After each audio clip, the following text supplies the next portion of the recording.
Hello, Reds from around the world. I think you've all already heard me breathe. So my surprise introduction has been slightly ruined. We were going to throw a poll up to see who could you figure out who that was breathing. Could that be Joe, James, or whoever? And it was me, so I decided to ruin it for you. Wherever you're watching from around the world, welcome to Off United. I'm your host, Joe Neal, and we are into the last hour officially of the transfer window, where I am myself and the wonderful James, Stuart, Henry, and Connor, aka Slabhead, will be, because we have another Connor here as well now, Connor, so we have to distinguish the two of you. So you have to be Slabhead, Connor. It's not bullying anymore. It's just to make it's streamlining. It's business talk, Connor. It's streamlining. We have to call you Slabhead. So we're here for the next hour or so discussing any deals that we're hoping to get over the line. We are not too optimistic about getting deals done. Well, I certainly am not. I was hoping for Ruben Neves, but we'll see what happens. What are your thoughts? Is there an opportunity for coming in or coming out? We've sold Dan James, as a few of us were discussing last night. But as of now, there is no one else being sold. James Garner's gone back out on loan, but there is no other business that we can see to be done. So we will also be mainly touching on the business we have done. The signings of Varane, Sancho, Tom Heaton, and there's someone else. There's someone else. You know, you can't think of who it is, and it's on the top of your brain. If someone could comment in the last person that we signed that I've forgotten, it just, obviously it's not going to have that much influence if I can't think of it. But we'll be here for the next hour, as I said. So, Ronaldo. No, Ronaldo retired in like 2007 after playing for Milan. Connor, come on. I mean, Slabhead. This is why you don't get to be called Connor. Jesus Christ, the people we get in this channel. But anyway, we're here for the next hour or so. So we're going to do the intro, and then we will meet the guys and talk about all the comings and goings of Manchester United over the last couple of months and what we are hoping for from this season. I heard you were saying, fucking no one. Always a good one. Always a good one. Anyway, here's the intro, and we'll see you back here in about 30 seconds or less, maybe. I can't remember how long it takes.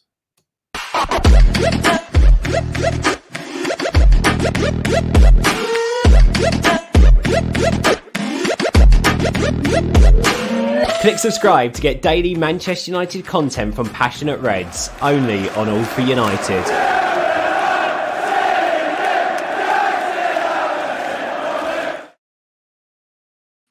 And we are here, and I just noticed I had up for that whole thing, Archer signing fucking no one, which is possibly true. And Fred Woodward is commenting, Ronaldo, that's almost right, but I can't actually think who it is.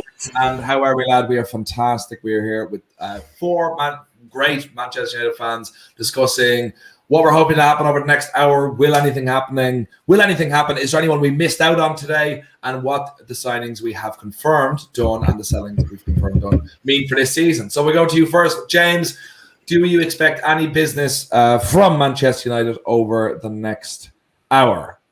It's a pretty firm no, isn't it? I think whether it's outgoings or incomings, I think that's us done. I think there's a lot of reports about that up as well. So can't say I'm too disappointed. You can't be disappointed with Sancho, Varane, and Ronaldo in the same window. So, obviously we'd have all loved that defensive midfielder, but it can probably wait another year, realistically. So, yeah, I'm happy. Probably we'll obviously discuss it later. There's probably a few people I would have shipped out, but they're still at the club, and we'll have to just make do with them. Yeah, that seems fair enough. Stu, for you, I'll ask you because, look, let's be honest, I think we're all going to have the same answer. Do you expect anyone to come in this window in the final hour or so? And if the answer is no, as I suspect, how would you rate this window out of 10? Yeah, definitely. We won't be seeing anyone come in. I don't see any outgoings either. I think it's been a really good transfer window. To be honest, I think at the start of the summer, if any of us were asked, would we be happy with Heaton, Sancho, Varane, and Ronaldo, I think it'd be not a dream transfer window for us, but certainly one of the better ones we've had in recent years. And so and I'm sure we'll discuss the fabled DM that we all know that we need and we won't get a little bit later on in the show.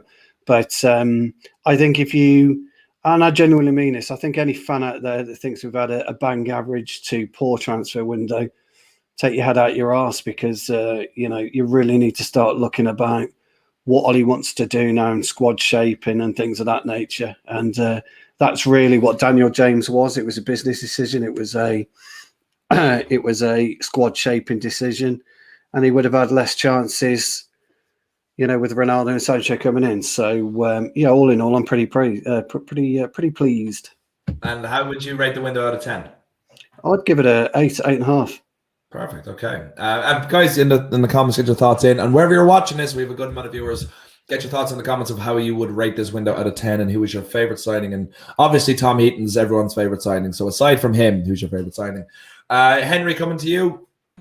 I'm guessing you're on the same boat with that we're not going to get anyone in the next hour or so. Do you expect anyone to leave? And how would you rate this window out of 10 if we are to sign no one and if no one is to leave? Well, I called it last night when I said deals are too difficult to do in deadline day, especially I get when clubs want to do deals with each other. Like the Sal one is kind of mutual. Atletico want to let him go and Chelsea want to buy him or loan him in. The players that we want, it's almost non-negotiable, especially on deadline day. You can't get replacements in time. So I didn't expect anything. I don't expect anything now. I think it was done when Ronaldo signed, which is, completely fair enough. I'd say it's a solid 8 out of 10. But we need is maybe a little bit of a strong word. We could have done with a CDM. Like it would have been an ideal situation. That would have been a 10 out of 10, solid, easily. But it's one of those. James is looking to get minus likes on this video since he just said hit a like if Joe's bad at intros, which we all know that is not the case. So I am wonderful at intros. If you like my intros, give me a like. Me personally, hit like on right like. That probably won't end well anyway.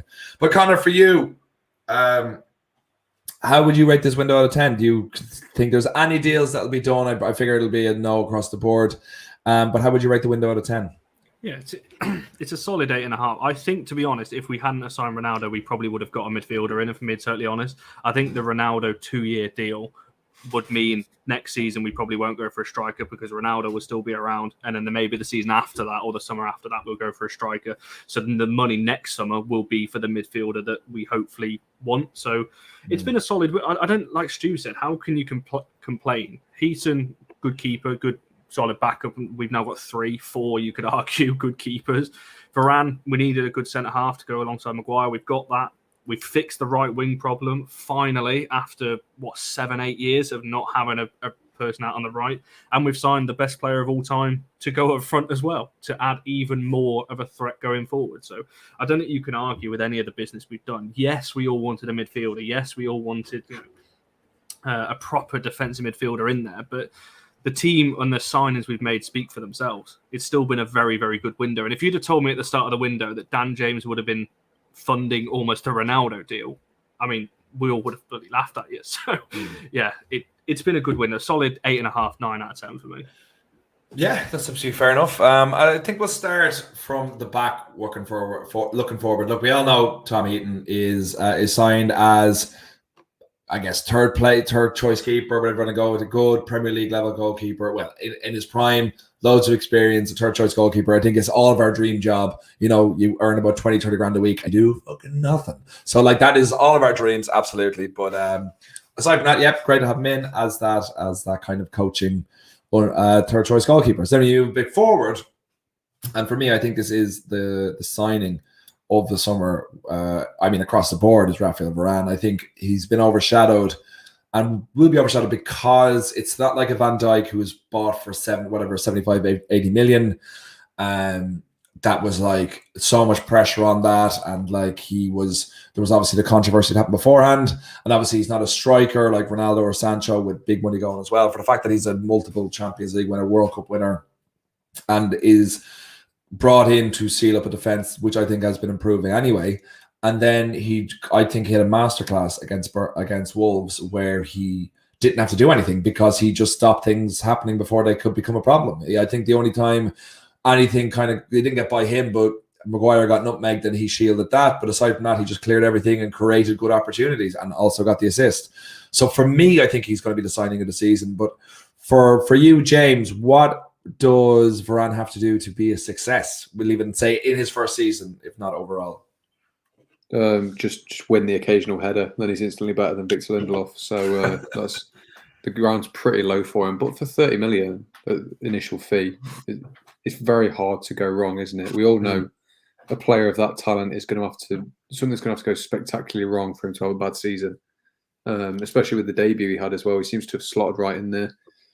I suppose it'll all depend on the team's performance. He set a pretty big marker for himself in the fact that I think I was just reading the word Andreas. I said Andreas. I went Wan-Bissaka had a very, very good game next to him, and I think that's partly down to his influence. Obviously, you're going to have a bit more confidence in yourself playing next to Varane rather than Lindelof. So if he can get the best out of Wan-Bissaka alongside him as well, then that'll also be a massive positive. But yeah, I really struggled to see Varane not coping this season. And I think this season in itself will be his worst season at United, and he can only get better. And I still think it's going to be a very good season. Fantastic. Stu, where for you does Varane come in the top centre backs in the Premier League? Is he going straight in number one? Is he top 3, top 5? And with the fee, like for me, him coming in with everything he's done and all the potential he still has to do at 28, this is for me basically a free transfer, because if this is any other window and we're seeking him and Madrid aren't in financial trouble, we're paying 70, 80 million for him. So for me, this is almost a free transfer for a club like us. But where does he rank immediately as a centre back in the Premier League? Yeah, I mean, he's top 5, isn't he? He didn't come in as number 1. Unfortunately, there's a long-haired poser over in the Merseyside who's probably currently the best centre back in the Premier League, and I think we all have to agree with that. What he does bring is intelligence, and Varane looked good on his intelligent play alone against Wolves. I'm pretty sure that the Wolves boss would have chosen to play Traore on the left-hand side predominantly in the first half when he saw the Wan-Bissaka Dan James kind of link up, so to speak. Although Dan James has worked back, he's very lightweight, so is Wan-Bissaka. What you had with Varane was he didn't close Traore down. And there was a couple of occasions when Traore was running at him, he kind of just turned slightly to the side, and then it gives the attacker, the winger, a decision to make, not the defender. And on two or three occasions, Traore took the wrong choice. So that's where intelligence comes in as a centre half. Thought he defended the box quite well. But I mean, I was more than impressed, actually, not of his overall game, but how we saw his overall game in his post-match interview, because he was quite honest and he looked almost a bit like a rabbit in the headlights. He wasn't expecting the pace, he wasn't expecting the power, he wasn't expecting the speed of Premier League football, and he had a bit of a wake-up call. And I was quite pleased that he came out and said that, because that to me is a player that understands now what he's got to do to improve matching, from match to match. What he did do, because Maguire did make a couple of errors. I didn't think Luke Shaw was on his game. Second half, he got Wan-Bissaka sorted. First half, Wan-Bissaka was really struggling with the pace of Traore and the power of Traore. Second half, he was much better. I thought his leadership looked good, mainly in the second half. Not so much in the first half, but in the second half, he grew into the game. His leadership was there.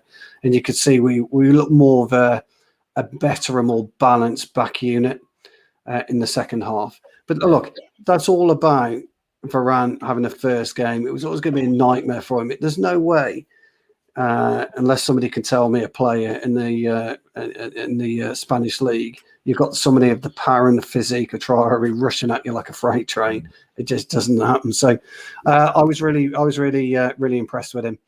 I think it'll take him 2 or 3 games till we really see what Varane's capable of. I thought he was quite assured when he brought the ball out from the play, but he was looking for a 20 or 30 yard ball all the time, rather than maybe switching it up and doing the 3 to 4 to 5 yard pass into our central midfield area. But you've got a problem there, because you had Fred, who for whatever reason just wasn't on his game, and Bruno was way too far up. Bruno needed to be 20 yards back when Pogba dropped in alongside Fred. If Bruno had given Varane that option, we could have been on the turn a bit quicker. But all in all, you've got to put him top 5 at the minute, but a bit of a steal actually at 30 million down. Yeah. Yeah, Henry, for you on what she was saying, so 35 million, whatever it is, we got Varane. This must be because no one's really talking about it other than Talk Shite. I mean, Talk Sport, who are saying that he's not up to the standard. He's only a 4-time Champions League winner and a World Cup winner, but obviously not up to the standard to play Burnley or Norwich. You know, obviously not. But where does this rank? Just immediately before he even, he had his debut, I thought he did very, very well considering. But where does this rank? We'll say in bargains for you. Like, how high would you rank this for you? Right up there, up there, 100%. And again, it goes down to less time left on his contract and doing smart business, which is just so unlike United. It's it's a really good signing for really good money. You're getting a defender who you'd probably argue is in his prime at the moment. And I mean, he's already won Champions Leagues and La Ligas and a World Cup, and he hasn't even fully hit his prime yet. You're looking at, a top centre half that's hopefully a mainstay for the next, 4 years, 5 years, because centre halves, if they can keep their wits about them, can go for quite long. So, really smart signing. And again, he showed his class. I know it's his first game in the Premier League, but he was up against an absolute beast in Traore. He's a Terminator. He's huge. And, they even lube his arms up before he goes onto the pitch so that no one can grab hold of him when he runs past them. Okay, so, it's not lube, it's baby oil. All right, it basically is. So it's different. Okay, we just have to make no. We have to clarify that. Okay, don't lube him up. It's a form of lubricant. Joe's talking from experience, then, aren't you, Joe? Clearly. Yeah. I just say one. No, but one burns when it's rapidly, pushed against the other one doesn't. Okay. But it's what, Joe? I'm just saying. Personally, anyway. I haven't used baby oil, so. No, but anyway, it all comes down to. That's going out of context. It all comes down to, as Stu mentioned, defensive kind of nous and what he knows from previous experiences, and he's been at the top level for so long. So I'm really hoping that this will cover any issues in front of him, and he performed so well. So in his first game, there can be no complaints from my side. Cool. Connor, I'm going to come to this one on Dan James before I ask you about Varane. But Ugly Bears, I think Dan James can do what Adama Traore does, but Ollie doesn't see this. Let's see what Bielsa does. Before you say anything, Connor, I want to say Dan James got plenty of opportunities to show what he could do. But if you think that he's like Adam Traore, absolutely Ugly Bear. But for you, Connor, can you see any comparison between the two? No, I mean, kind of. I can kind of see where he's coming. The difference is, I've said this earlier in the show. I said it on Sunday's show as well. When you're playing against a top four side, like lower half of the league, you're playing against United, City, Chelsea, Liverpool. You're going to drop deeper. There's not going to be that space to run in behind. When he plays for Leeds, he's going to have a bit more space because teams are not going to sit as deep. So he's going to look better at Leeds because he's going to have the space to run into. I don't think people really doubt it. People that just said he was an awful player, I don't think watched him enough. He was never an awful player. We wouldn't have signed him if he was awful. And Leeds wouldn't be paid 30 million if he was an average player. He's a good footballer. He's just not at the level of a Sancho, of Rashford, of Greenwood and so on. Yeah. So he looked quite out of place. So, yeah, he's going to do better at Leeds for sure. And good luck to him. Obviously, I don't want Leeds doing well, but I would like to see Dan James do well. Yeah. So he's definitely scored against us at Ellen Road, just so you all know. As long as he doesn't shush the United fans and start trying to rub it in, I don't care what. I don't think he'd do that. Well, maybe depends on if the Leeds fans don't accept him into his heart, he might. But I just think he's too nice of a lad to do that. But if he does, then we'll track him down. But on Varane, how for you? What do you think justifies a good season for Varane this year? Obviously, there's not as much. There's pretty much. I'll be honest. There's no pressure on him because the fee is so low. He's got the experience and everything to show that he is a world-class player. And no one's really talking about it because other positions have been improved by more money. So, for you, what is a good or expected first season from Raphael Varane? It sounds quite obvious, I guess, but it's obviously sure at the back four. If he can make Wan-Bissaka look better at deep crosses, if he can make our back line better at defending set pieces, obviously would help. One thing actually, just from the Wolves game, I don't know what happened. Whether this is maybe not a Varane influence, but did you see how many times De Gea came off his line to actually cover with? It was like Varane was telling him, "Come off your line for that," and De Gea was. I could not believe my eyes. Like De Gea was coming off his line for things. So that could be a positive if Varane is having that conversation with him and Maguire, because with Varane, we're going to be playing 10 yards higher up anyway. We just will, because that's the kind of influence he's going to have on that back line. So if he is having that conversation, because you do need that cohesion, particularly with the two centre-halves and the goalkeeper anyway. We've spoken about that all season. So a good season for him. He's not going to come in and turn us into treble winners. He might do. You never know. Some might argue he would, but a good season for him, like I say, it just sounds really simple to say, but I don't really know another answer to give. It's just sure up the back line, particularly on set pieces. Obviously Ramsey, the coach, will help with that. I know Stu's not a massive fan of it, but Varane, Maguire, I think will have a good partnership. They're two good players that can seem like they can, we don't know yet, go into the season, but if they can play well together, I mean, what a back four we've got. You've got the best one-on-one defender on one side. You've got arguably the best left-back in the league right now on the other. You've got two of the best centre-halves in the league in the middle. Yeah. It's not a bad back four, is it? So no. And for at least 3 out of 4 of them have been playing together for years, so they've already got a relationship built, so it's easier for the other guy to come in.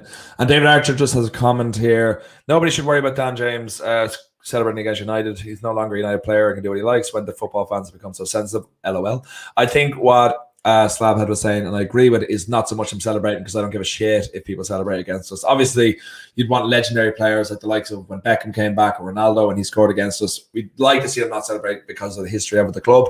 But Dan James can celebrate, but I just not do the shush thing to the crowd. Like that's kind of like adding insult to injury. But he can celebrate. I personally hate it at the time, but I much prefer when players celebrate against their old clubs, because it adds a bit of spice to the game, because it's all gone a bit too sanitized for me. Me and Stu are old blokes from back in the day, and we love hard kicking, hard drinking ballers who try it in every now and then. They don't care. Did Vinnie Jones care when he celebrated against Wimbledon? No, he fucking didn't. If that's not an out of context there for you, I don't know what will be. That's all for sure. Well, we move and keep us up to date with. Sorry, just read your comment. I'm not being xenophobic. I'm being accurate, James. But in moving further up the field, we will go to our next signing, and the most expensive signing of the window, which is, of course, the midfielder Jadon Sancho, and one that is probably going to be the longest, I think, to kind of hit the ground running. And I've said this a few times, that I think it's due just to the role he plays, where he's relying on a lot of players. He can do a lot himself. Obviously, he's an incredible footballer, but it's all about him using his vision to find players in positions, and he has to get used to their runs, get used to everything. I think it'd be a huge benefit for him if Rashford was playing, because obviously they know each other a good bit from playing with England and underage. And I think he won't have that with Greenwood, because they haven't really been at that level yet. So I think it'll take him a bit of time, but there's no real rush at him. Everyone seems pretty chill, considering he's been our player for 2 years now. And the fact that Ronaldo has kind of take the complete gloss off him. So I think there's not that much pressure on him. I think it'll happen. And I think once his first bit of magic happens, it won't be long before a second. But for you, James, the more difficult one, like I'm saying with this, with Sancho, but for you, what does he need to do in his first season to justify that price tag? It's hard to pinpoint exactly what he needs to do. I suppose just show that there is something there. Show that he, after years of trying to get him, he definitely wants to be at this club, and he's committed to this club going forward. I suppose just get the fans on your side. I think, like you said, it probably isn't going to be an easy season for him. We all know he's got the talent, but Manchester United is a completely different club to the Bundesliga, to Borussia Dortmund, sorry, and the Premier League is a completely different league to the Bundesliga. And he's only 21. He is still a kid. He's a year older than me, and I shouldn't even be on here. I'm not young. That's true. Yeah, exactly. If you had it your way, but yeah. I suppose you've also got to factor in it. He'll have a completely different level of importance to Manchester United as he did to Borussia Dortmund. Him and Haaland were the two most important players in that team. Whereas I think he comes to United, I get he's had a big price tag, but with the wealth of attacking talent we've got up front now, at the minute he's sort of just another attacker. He's an option for Ole rather than a key starter. And I think that how he handles that will be interesting, whether he thrives under having no pressure or whether he was better at Dortmund when everything was relying on him. And then obviously the final point is he'll have to settle down to the game style or the play style of United. That's completely different to Dortmund as well.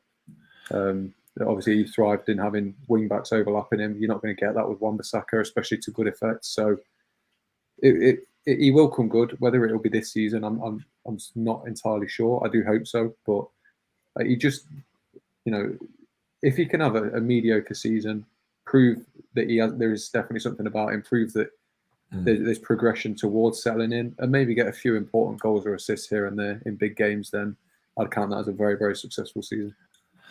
Yeah, that's fair enough. And Stu, for you, are you at all worried from what you've seen so far? Or do you consider that it is a long-term project like James is saying? I'm not necessarily worried. There's a couple of things, actually. First and foremost, he's been quite introvert when he's had the ball. So when he was at Dortmund, he'd be quite extravagant with it. He'd be really aggressive with it, and he'd be very dominant with the ball. When he's had it with us, he's been quite reserved with it. So he's got it and he's tried to give it. The other thing is that when he's been on the pitch, teams and managers know his ability, so they've almost double teamed him. So he's like, every time he's received the ball, he's never received it in any kind of space. He's had one who's had two players in and around him at any one time. So he's got to back his ability. And I said, professional footballers, 73 million or 76 million pound player, whatever we paid for him, has got to back his own ability. So he's got to play his way into the Premier League. We can't allow the Premier League to play its way into him. He's got to do it himself.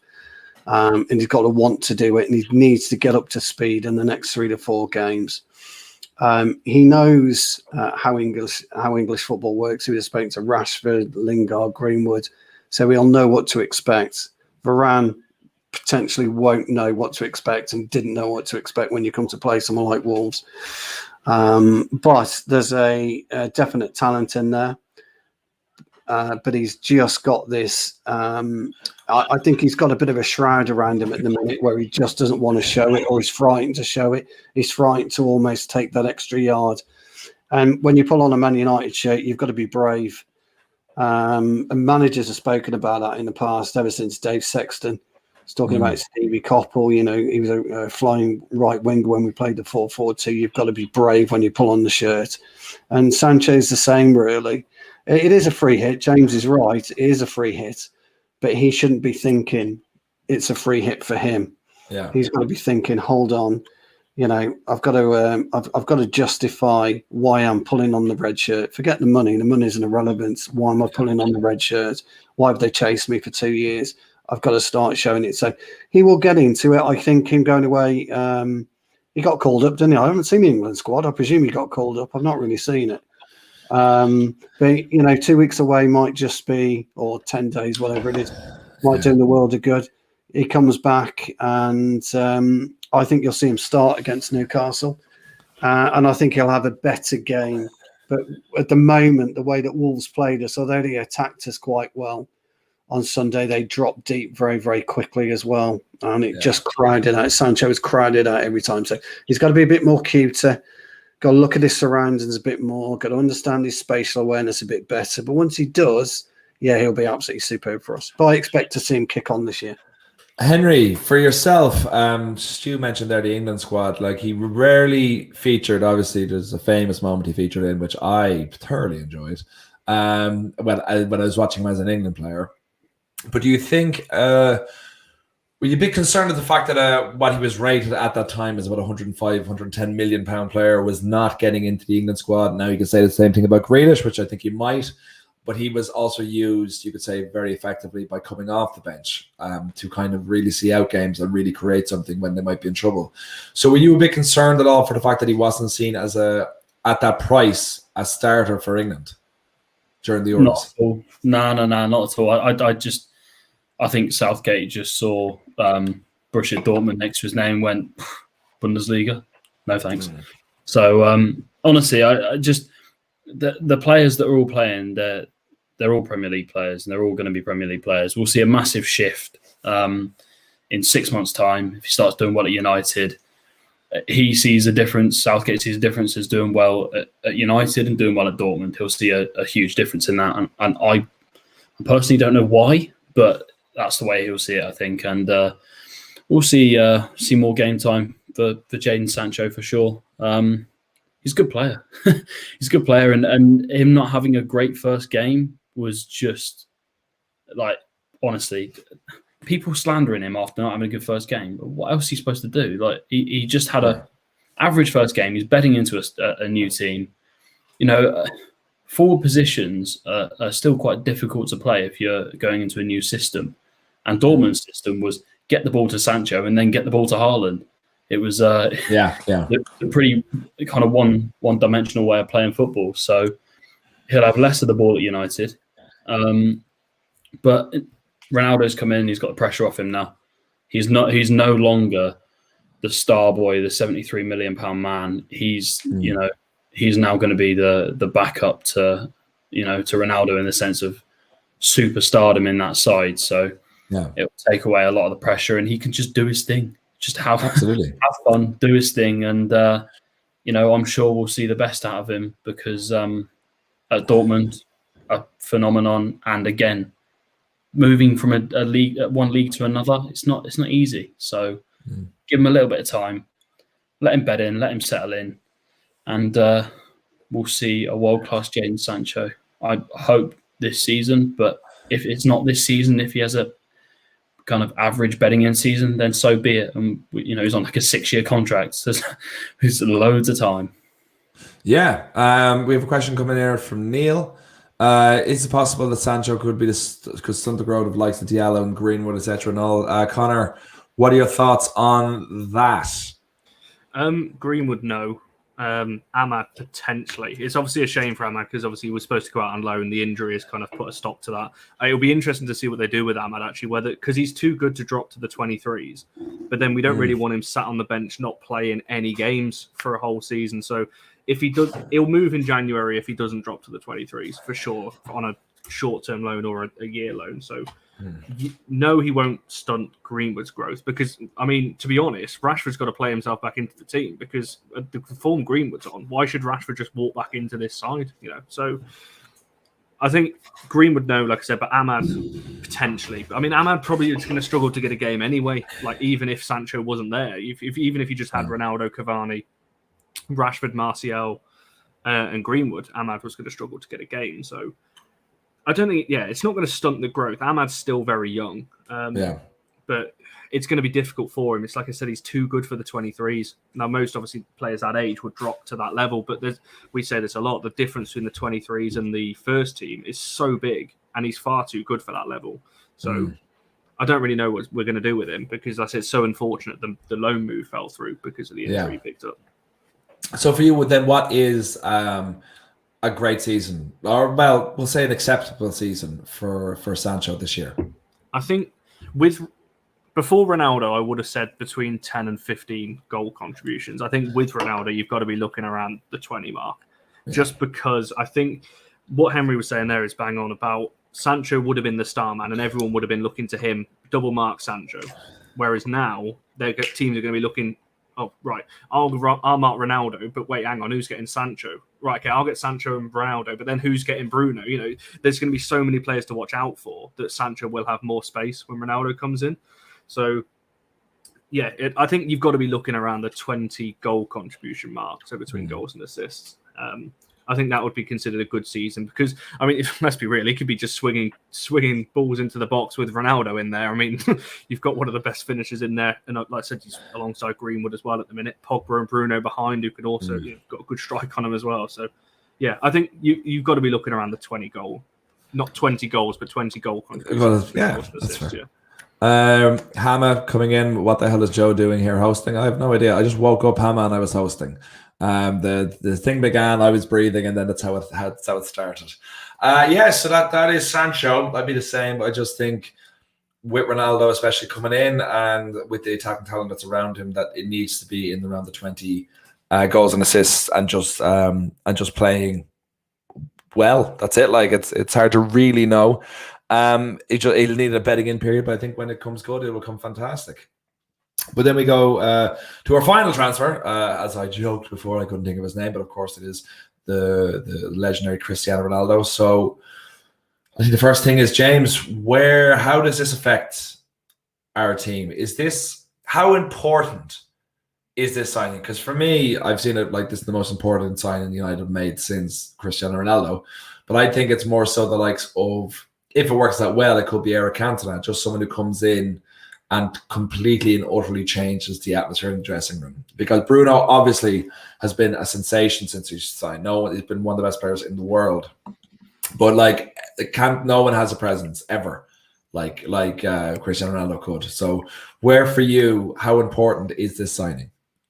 It's important both on the pitch and off the pitch, isn't it? Like you said, because Ronaldo's coming in as arguably our most talented player in the squad and probably the best mentor we've got off the pitch as well, for players like Greenwood, like Rashford as well. I think he can really help Rashford with his game. So I think Rashford right now is sort of what Ronaldo was before he really fine-tuned every aspect of his game. I think he's very raw, has that moment of quality in him, but he can be a bit pragmatic in how he goes about the games. But yeah, I sort of don't expect Ronaldo to play every game. I think that would probably be wise. I get he's got the physique of a 25-year-old, but he is still 36. That is going to play some way into it. And I suppose in that sense, you've also got to keep the rest of the squad happy. You can't be playing Ronaldo up front every single game when you've just agreed, like you've just had to persuade Cavani to sign for another season. So it's obviously a very nice problem to have with depth up front. We do have probably the best attacking front line in the league now, especially with the depth we've got. But yeah, I think performance-wise, you've got to be expecting sort of 20 goals from Ronaldo this season. Maybe even in the league alone. It depends how he readapts to the Premier League. Obviously, we massively overstate how good the Premier League is here in England. You know, yeah. Especially in a defensive sense, I think the Serie A is probably better defensively. It always has been. But yeah, you'd probably expect 20 league goals from him. Realistically, he's still top 5 players in the world without a doubt. But I'm interested to see how it feels off the pitch, because in 3 years' time, we'll know exactly what impact Ronaldo had in joining this club, won't we? Absolutely. But Stu, I come to you. You're, I believe you put all our ages together, comes up to about a quarter of your age. I believe you were at the first ever Manchester United game. You were a groundskeeper, and even then you're in your mid-60s. So you have seen... I was Newton Heath. Yeah. You have seen everything, and you've taken it all in. And for you, before ball is kicked, obviously, because who knows what could happen, but how important is the signing of Cristiano Ronaldo, the return of Cristiano Ronaldo to the club? It's aura, really. That's what it's all about. You need a character that walks in a dressing room and people like, whoa, he's here. You know, when Eric Cantona did that in '92, and you had the likes throughout his tenure, the likes of Peter Schmeichel, you had Roy Keane, you had his influence on the class of '92, you had some wonderful, wonderful, talented footballers who today, Stevie Bruce, Gary Pallister, Dennis Irwin, speak about Cantona's aura. And when he walked into a room and what it did, you know, you put a bit of fear in the God in your team, let alone a fear of God on the opposition.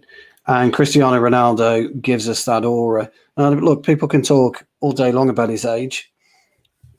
Okay. Not one of those people living Cristiano Ronaldo's body. They've got absolutely no idea how fit he is. They've got no idea what he does and how he keeps himself fit. So they can laugh, they can mock, they can scoff. You know, you're dealing with a Roger Federer type athlete. You're dealing with a super swimmer. I'm just the torpedo, whatever he was called. You're dealing with that type of driven mentality, and that's what you've got. And if you don't have that driven mentality that makes you want to succeed and makes you want to be the very, very best, then you won't still be playing football till 40, maybe even 42, which is what he has got the capability of doing. Stu, sorry, go ahead. Yeah, go on. No, I was just going to ask you on Cantona, because I don't think I've ever really asked anyone this before. But prior to him joining United, like first of all, how excited were you when he signed, and how revered was he in football at that time? Because for me, like football kind of began with him, and I know he won the championship with Leeds year before, and he was a bit of a bollocks in France. He got banned from playing for the national team. But where was he ranked in world football? Well, he wasn't ranked, actually. Nobody had heard of him out in France. He was a maverick player. Leeds, how Wilkinson took a chance on him, really. And he absolutely transformed Leeds into a title-winning team.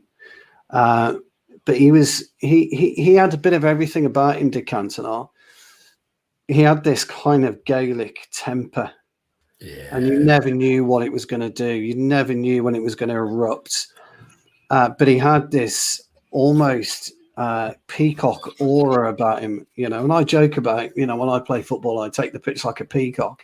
I joke about it, and I do. But we don't have any players, or very few players, are able to take the pitch, able to, you know, put their chest out, and people take notice of them. And Cantona did that even when he was playing at Leeds. And I always remember an interview that Pallister and Bruce said he was an absolute fucking nightmare to play against. He was horrible. He was bitty. He was skillful. He was clever. He was intelligent. And he brought that to Manchester United.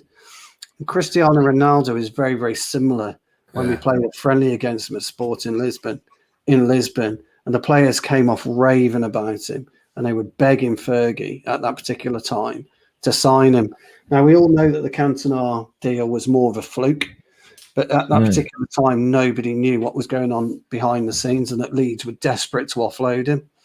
And that's why we got him for so cheap. I think it was about 1.25 million. Yeah. And there are occasions in football where a player can absolutely transform a club. And Ronaldo coming back will transform that, you know, will transform us. And, you know, if I was a young player, if I was a Greenwood, if I was a Sancho, if I was a Rashford, or any type of young player, even Donny van der Beek or whatever, I'd be racking my brains. Come on, Ronaldo, tell me, show me, teach me, talk to me, tell me. And I'll be trying to go back to being a sponge when you're always a baby. You're a sponge and you soak everything up. And our players have got a real chance now to really improve and try and see what it means to be at the top level for 12 feet. Well, longer than 12 years that he's been at. Yeah. So. Yeah, absolutely. Henry, for yourself, obviously we all know Ronaldo's history. We all know what he's done. He's achieved everything. He's basically coming for 2.5 million a year. Is there any downsides to this deal, do you think? No, I don't. I just think there's nothing but upside. It doesn't matter about wages. It's not coming out of our pockets, is it? It doesn't really matter. So we're now in a situation where we've got one of the best players in the world who's mentoring, you know, quality. We're looking at Greenwood, I'd argue, is one of the best finishers in the league in terms of raw quality. And we're looking at someone that can add and help mentor him to add, you know, heading and physicality and kind of nous in the box and, you know, the ability to get on the end of a cross and these little things, positioning wise as well. We're looking at Greenwood, who's learning off Ronaldo. And if you'd have told me a year ago that we'd be in that situation, I'd have laughed at you because, you know, no one expected us to be seeing a younger, you know, hungry version of potentially. I'm not going to say Greenwood's going to be the best player in the world, but this guy could be seriously good. He's still a teenager and he's doing what he's doing at the moment in the Premier League. This, you know, he'll mean business. He'll soak up and absorb, as Stu mentioned, about, you know, everything that comes in terms of personality, the way you're supposed to live, the way you conduct yourself in training, the way you handle your body. And, you know, we're looking at, again, this could revolutionize this team. And we could look at Fred and you know, from the performance at Wolves, and then Ronaldo comes in and the standards are lifted and we're looking at a new Kante or something. I don't know, but these players like this have an effect that is so big that it will transform the side. And they'll all look at him and think, I don't just want to do well for the fans, but I want to do well to show the best player in the world what I can do.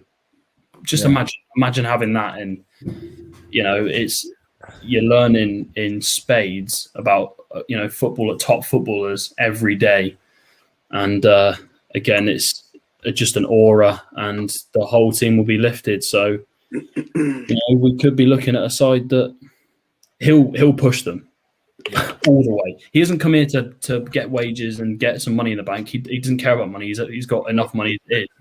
He's come in to win trophies. It's simple as that. And if the other players aren't standard, then so be it. He'll lift them. He'll finish them off. Oh, this is coming. Watch it soon. I don't know exactly what that cryptic thing could have mean. All I know is that I have true in my mind's eye. There's someone going to come on who's going to talk up Phil Jones and talk down Cristiano Ronaldo. I think there's more odds of that happening than anything else. I do believe he has an Irish flag in the top right-hand corner of his room as well, which I'm looking forward to seeing. But please, everyone in the chat, everyone in the group here, welcome to the chat, welcome to the stream, the wonderful Kartik, everybody. Irish flag, what are you on about? If you turn your camera to this way. It's a poster. It's a poster. It's not a flag. Turn it. It looks like a poster. Turn your camera. Keep going. That looks like a flag. No, it doesn't.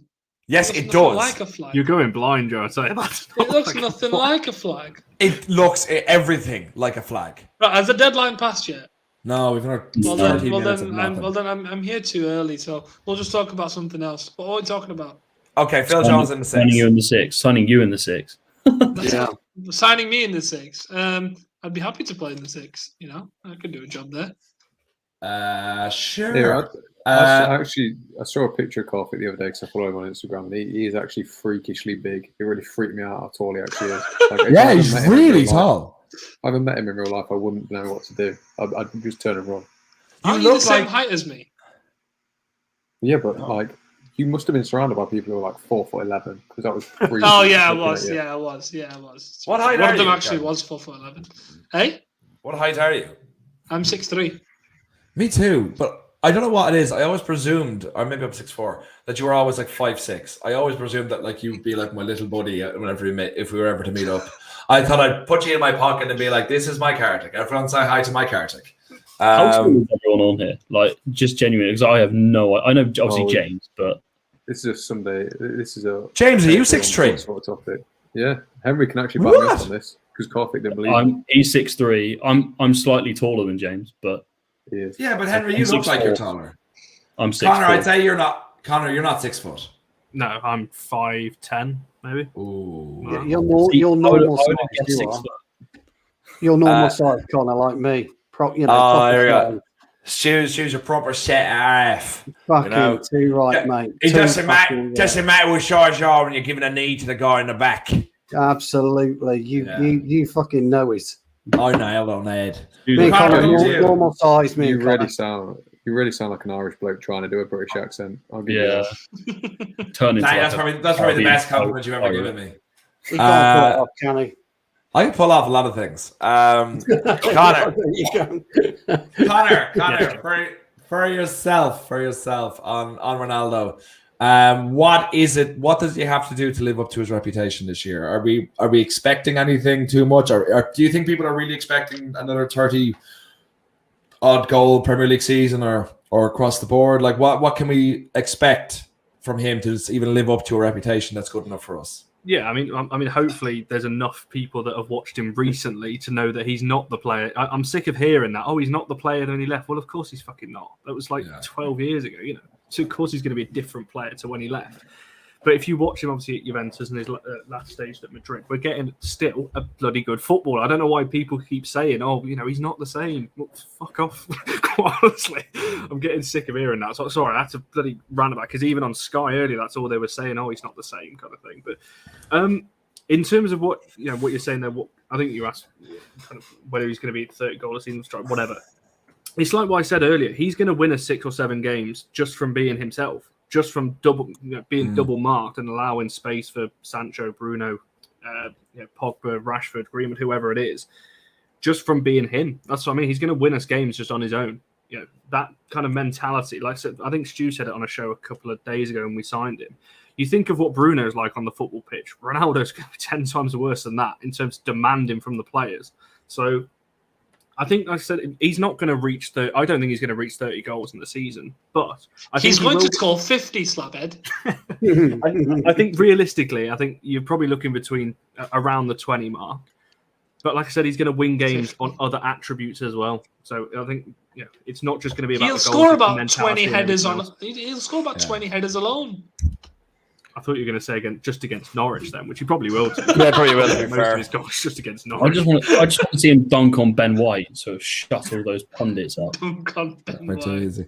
Sorry, a bit of news coming in. Serge Aurier has had his contract mutually terminated, which is gas. Did not expect that. Hang on a minute. So they're keeping Thingy. Matt Matt Doherty. The best right back in the world, absolutely. Oh my god, they wanted to get rid of him. And I love the Arsenal thing. I don't know who they signed, but have you seen on Sky Sport that they were show or whatever it is? That was reported like he was offered to every Premier League club, and they all went, "We don't know what position he plays in, whether it's right back or centre back." And then Arsenal were like, "We'll take him."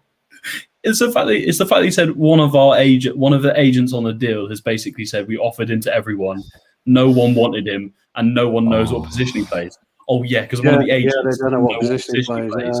Yeah, nice one, Carver, you know. But Kartik, going to you. I actually had a question, but then that kind of broke me. What was it? There was someone went in with a comment. Was it Jarvis had it? Jarvis, it was Jarvis, yeah. No, it actually wasn't that quite. It was ugly. Oh yeah. It was. I'm going to give you this. Anyone see Paul Merson's bollocks comments on Ronaldo and Sky Sports News? The hate has already started. What are your thoughts on Sky Sports, on Talk Shite, on their Ronaldo hate? Do you think it holds any water whatsoever? It's not Ronaldo hate; it's United hate. Like, if City had signed Ronaldo, they'd be going, "Oh, what a signing! He's going to win in the Champions League with 25 goals, 30 goals." And as soon as United signed him, it's, "Oh, is he past it? Is he going to score 15?" Like, piss off. Like, honestly, Graham Souness talking about Cristiano Ronaldo. Shut up, man. Like, what? Yeah. Who are you? Go back to starting like riots and shit. Like, Graham Souness, like, it's become that case that I did always kind of like him up until a point, and because I thought he spoke shite, but I thought he spoke honestly. But now I'm just like, there is a vendetta there. There is something going on because he is just so against basically anything to do with Pogba, and the majority of stuff to do with United. And I'm starting to think now it's more just Sky Sports that's why they hold on to him, because they need that controversial voice. Because unfortunately, it gets us talking, it gets us tweeting, it gets eyes on these things. And what I try to tell people, don't share them, don't share those views, because if you share those views, then that's giving them exactly what they want, because they don't mean it. It's doing it all for clout, and it's absolute shite. And Fred Woodward just went, Arsenal have signed Japanese right back, that's right, and loaned Bellerin to Betis, which he's gone, he's gone. Considering he was supposed to be at Barcelona like 2 years ago. Well, he's a poser. Hey, you're fucking poser. Can you just say how boring as well this deadline day is? But this is like a January deadline day. Are you really complaining after the window we've had? Well, no, but there's usually some kind of random deal. Hang on a minute, boring window. Madrid sent a £200 million bid. That was gas. That was so. I'm for a player. For a player they can get for free next year. Yeah. I don't know how PSG are going to explain that to whatever UEFA or FFP, being like, "Oh, we couldn't get the money in to cover whatever," and it's just like you literally had a £200 million offer for a player that's out of contract in a year. Their owners will make that in oil money in like a month. So, but that doesn't count. That doesn't count. Doesn't count. That's to be generated by the club.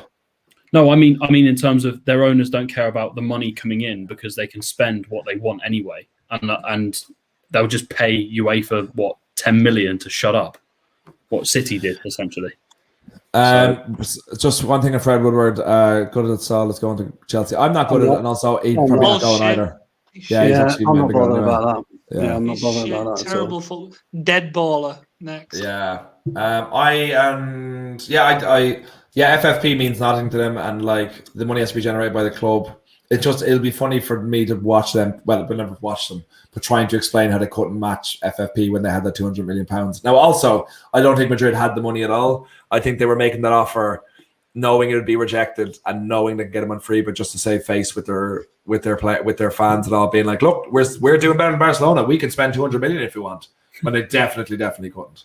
Can we just agree that Barcelona are the massive losers from this window, because they're about to lose Griezmann for bloody De Jong, who's their front line is Braithwaite, Memphis, and De Jong this year. That is Aguero. Oh yeah, but what's her name? 2 players that's take a pay cut today so that Aguero could be registered. How tragic is that? But like they're dusted. They've had it. Yeah, they bought Griezmann for 140 million, was it? And sold him like that. Yeah, sold him for 40 million. 40. Yeah, like unlucky. Magnificent. Oh, I just love it. Because Barcelona are just so arrogant, and just like, we created modern football, and then look what happens. And the fact is, no matter what, people have a go at Messi for saying, "Oh, he should have stayed, played for free." Legally, he actually couldn't, and legally, I can't remember the exact ramification, but they were going to do something. They offered him a contract, which he was going to accept, which would have been a pay cut, and it would have been a 5-year deal. But he would have it would have been a 5-year deal, but he would have only paid for 3 years before, and then he could leave and then get the whatever 2 years after. That'd be fine. But what it is, Joe, is a wake-up call for fans of every single football club in the world, because fans go on about, let's go and pay 100 million for him, 200 million for them, etc., etc., etc. Football like that will not be sustainable. Businesses, we just don't generate enough income for it to be sustainable. And Barcelona are going to be the first, I would say, over the next 10 years of 2 or 3 high-level clubs that'll really start to struggle with finance. Yeah. And that's why FFP was important. And that's why UEFA have got to get a grip on FFP again. And they've got to stop the likes of City. They've got to stop the likes of Madrid. They've got to stop the likes of ourselves. They've got to stop the likes of PSG spending 200 million quid on a player, because it just won't be sustainable. No other clubs can do it. There's only a finite amount of clubs that can do it. Yeah. And that's why these clubs wanted the Super League, because the bottom line is you're just going to pull further and further and further and further away at the likes of hard, honest working clubs. Now, it's up to clubs, obviously, to generate better income. So it's up to, and therein lies the problem, because the inherent issue is there that they're trying to. Burnley have spent, for the first time ever, 16 million quid on a player. It's their record signing, but they've had to do that. Yeah. Dan Jones only cost 25 million quid because of fucking Grealish. Grealish is worth 50, 60 million quid. City pay 100 million for him. So automatically, I don't know who Grealish is, sorry. Well, exactly. Automatically, there's a 50% levy gone directly straight away on any fucking player in the Premier League. It just, Declan Rice, I know you don't want to talk about him, but he's a 50 million quid player that we know. He's now a 90 million quid player, courtesy of Grealish. Problem is, Barca tried to create a super team and won fuck all with it. That's their biggest problem. And Real Madrid did the same thing. But the problem is, like, if you looked into politics, Barcelona can't fail because they're owned by basically. They're not allowed to fail. And same with Real Madrid. They will falter. They'll probably be in Europa League for a year or two, but they'll get random reinvestment from somewhere and they'll be safe. The same with Real Madrid. When Real Madrid were in financial tires at the end of the 90s, they were given 700 million by the Spanish government because they're owned by the king. Because they're owned by the king to buy a new they bought the training ground over for 700 million and then let them keep the training ground. So, even less. We're in like the final seconds. Yeah, 32 seconds. The window's going to close, guys. Everyone do your new window resolutions. May all our signings not be shit. This morning. There's a certain resolution you need to be ready for. That's all I'm saying. No. Aren't we banning that? We're doing the complete opposite, Stuart. We're doing the complete opposite, Stuart. Okay, let's do a countdown. 10. It's done. 9, 8. 7, 6, 5, 4, 3, 2, 1. over. Transfer window's over. Right, ladies and gentlemen, Fabrizio Romano announcement can to go to make. bed. I have an announcement to make. Oh, for fuck's Oh, sake. I can't I'm believe so you're doing scared. this. Ladies and gentlemen, we spent the entire transfer window. Actually, wait, hang on. Whoever's editing this video, Connor, clip it from here. Ladies and gentlemen, we spent an entire transfer window waiting, begging, praying that Manchester United would sign a defensive midfielder. We hoped it would be Saul. We hoped it could be Neves. Maybe, if we were lucky, it would be Declan Rice apart from Joseph. No, Manchester United failed to sign a defensive midfielder, which means we must look internally. Now, we've heard claims that McTominay could be the one to carry us, but what if he's injured like he is now? We've seen Fred try it. Impossible. It just doesn't work. We've heard shouts of Victor Lindelof. Don't be silly. Do not be silly, because that's the wrong centre-back you're looking at to play. Oh my god, I'm so Is he happy. frozen? No, I'm not talking about. Oh no, I'm lagging. No, He's no, lagging no, at the no, right right, time, the okay, I'm back. crucial moment. No, yes. I'm not talking. Yes. I'm not Hell of a talking year. about Harry Maguire. I'm not talking about Harry Maguire. No, I'm speaking about another centre back in our midst, and I'm just about to tweet my own "Here we go" Fabrizio, because, ladies and gentlemen, you might have seen on my Twitter as of today that the movement has gained a lot of traction. And now we're about to make it official. An official All for United branded movement. Ladies and gentlemen, on your screens, you're about to see the official announcement poster of the new All for United movement. Bang! Phil Jones in the 6. Join the movement. Fucking hell. Join the movement, ladies and Oh, gentlemen. brilliant. Manchester United need a holding midfielder. We need to solve this problem. For too long, we have waited. Now we must act. We have failed in the transfer window. The board have let us down again. We could not make the sales required to make this happen. So we must do it internally. Now I ask you, this man has done nothing but try to recover from injury, after humiliation. And now he has the chance under a new manager to redeem himself. Ladies and gentlemen, 2021-22 season could be the redemption of Philip Jones in a new role, the 6. Phil Jones in the 6, in the 6. Siete. I am so happy that the only picture you could get of Phil Jones is one from 2 years ago. That's because Says he's been on already a done it. redemption course, Joseph. Yeah. Says it already. Join us now, or you will miss out on the chance, because this is gaining traction. Whether you like it or not, it's gaining traction. Okay? Phil Jones in the 6 is coming. It's inevitable. Someone said I was collecting people like the Infinity Stones. That's exactly what I'm doing. And then a snap of the fingers, and he'll be in the 6. Thank you. That's my public service announcement. Oh yes, Siete is 7. I just realized Siete is 7. Sorry. I don't care. It doesn't matter. Somehow I feel that's more likely. Guys, that has been our show for tonight with a wonderful Kartik with his mic drop of what the future holds for All for United. No one blames if you unsubscribe from the channel right now. Thanks so much for joining us. From myself, Kartik, James, Connor, Henry, Stu, and I guess Phil Jones. Please keep up the channel, subscribe. Phil Jones, hashtag Phil Jones in the 6. I'm sure if Kartik put his mind to it, anything can happen. Yeah. But stay up to date with everything to do with United by following us on all our social media platforms. Subscribe to the YouTube channel. Follow all the wonderful guys here to stay up to date with everything. And we'll see you back here very, very soon. And let's hope it's going to be win the lot. 21-1 with Phil Jones in the 6. See you later, folks. From all of us, all the best. Goodbye.